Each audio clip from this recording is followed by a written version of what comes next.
Hey, salut groupe, en ce lundi 20 avril, je commence par information générale.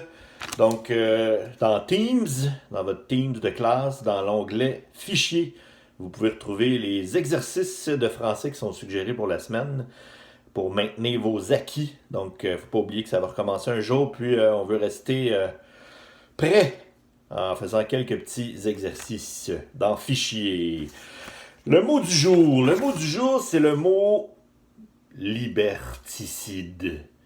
Liberticide. C'est un adjectif. Donc, on pourrait parler du virus liberticide. Qu'est-ce que ça veut dire? Bon, on a le mot liberté ici. Et on a on a un suffixe latin ici, cide. Cide qui veut dire tuer ou détruire. Donc, dans le fond, si j'ai un virus liberticide, c'est un virus qui détruit nos libertés. Oui, parce que pour faire face à la pandémie, le gouvernement a pris des mesures jamais vues dans notre histoire qui limitent nos libertés depuis le 14 mars avec en déclarant l'urgence sanitaire. Le gouvernement peut utiliser plein de pouvoirs qu'il ne peut pas d'habitude. Par exemple, qui aurait cru qu'un jour la police pourrait débarquer chez vous puis vous donner des amendes de plusieurs milliers de dollars parce que vous soupez avec des amis? Qui aurait pu penser qu'un jour la police peut vous arrêter n'importe où, n'importe quand en voiture et vous donner des amendes si vous n'êtes pas dans votre région de votre résidence? Qui aurait pu penser que la police peut surveiller des gens en utilisant leur téléphone cellulaire, les données de géolocalisation? Qui aurait pu penser que le gouvernement peut vous imposer de vous faire vacciner quand le vaccin va sortir, peut vous obliger à vous faire vacciner, même si vous n'êtes pas d'accord avec les vaccins, vous ne croyez pas à ça, on peut vous obliger parce que la loi sur l'urgence sanitaire le permet.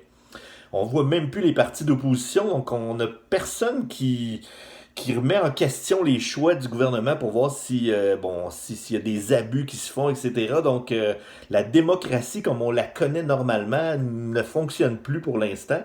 Et habituellement, on voit ça dans des pays comme la Chine, l'Arabie Saoudite, donc ce qu'on appelle des dictatures, là. C'est sûr que c'est temporaire, évidemment, donc c'est une situation exceptionnelle, mais il y a quand même des gens qui pensent à ça, qui réfléchissent. La réflexion est intéressante. À savoir combien de temps ça va durer, ces libertés qui sont brimées.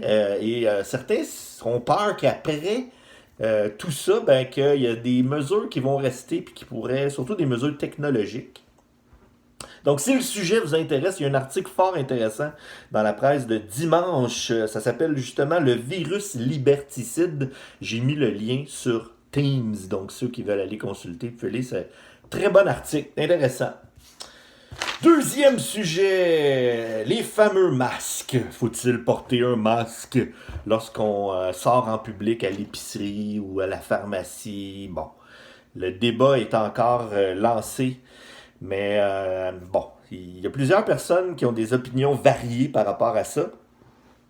Il y en a qui pensent que. Il y en a qui se disent bon, moi, je porte pas de masque, pas peur de ça, le virus, pas de momoune, moi, pas besoin de masque. Ok, donc, bon, il y a l'attitude des anti-masques. Il y en a d'autres qui disent que nous, les Québécois, c'est pas dans notre culture, les masques. On n'est pas habitué de porter des masques. Comme si la culture avait un rapport là-dedans. C'est une question de santé publique.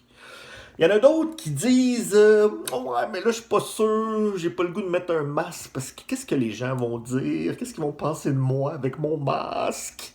Donc, il y en a qui ont peur du jugement des autres. Ben, moi, j'en mets un masque. Ok, j'ai mon masque, je me suis fait un masque. On a tous un masque à la maison. Puis quand on sort à l'épicerie, je mets mon masque. Bon, pourquoi je mets mon masque? Parce que, pour plusieurs raisons. D'abord, je lis, je m'informe, j'écoute les experts. Et puis, qu'est-ce que les experts me disent? C'est que à peu près 50% des gens qui sont contaminés, là, ils savent même pas.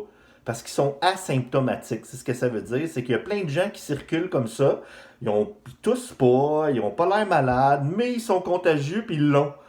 Donc, évidemment, le fait de porter un masque, si eux, ils l'ont, ben, ils risquent moins de contaminer quelqu'un. Puis moi, en ayant un masque, je risque moins de me faire contaminer par cette personne-là. Donc, ça, c'est la première raison.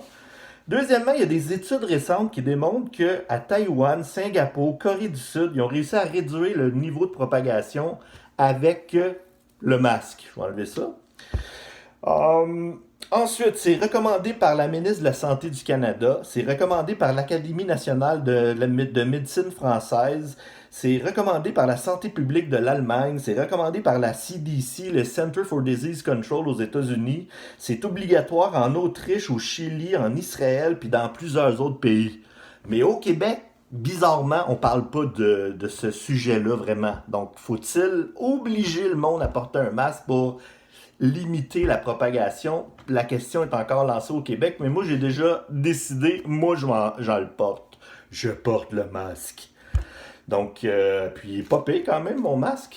Donc on en a tous un comme ça, c'est fait ici à la maison avec des petits élastiques, là, puis tiens, ça fait le travail. Puis quand je reviens à la maison, après ça, je le mets au lavage. Parce qu'avec le savon, ça tue toutes les bactéries, les virus. Si jamais mon masque est contaminé. Donc voilà pour mon sujet numéro 2. J'avais une autre petite feuille, où est-ce que je l'ai mis? Donc je termine par... donc si le sujet vous intéresse, le sujet des masques, très bon article que j'ai aussi... j'ai mis le lien sur Teams si le sujet vous intéresse, vous voulez aller lire ça. Et en terminant, j'ai ajouté sur Teams toujours, donc un lien qui vous mène à un jeu. C'est un jeu pour enrichir votre vocabulaire. C'est un petit jeu simple, mais bien fait. Puis en même temps, ben, en jouant, vous allez voir si vous allez améliorer votre vocabulaire. Vous allez enrichir votre vocabulaire. Et ça, c'est toujours bon. Donc c'est tout pour moi aujourd'hui. Donc merci d'être au poste. J'espère que tout le monde va bien et on lâche pas. Bye bye.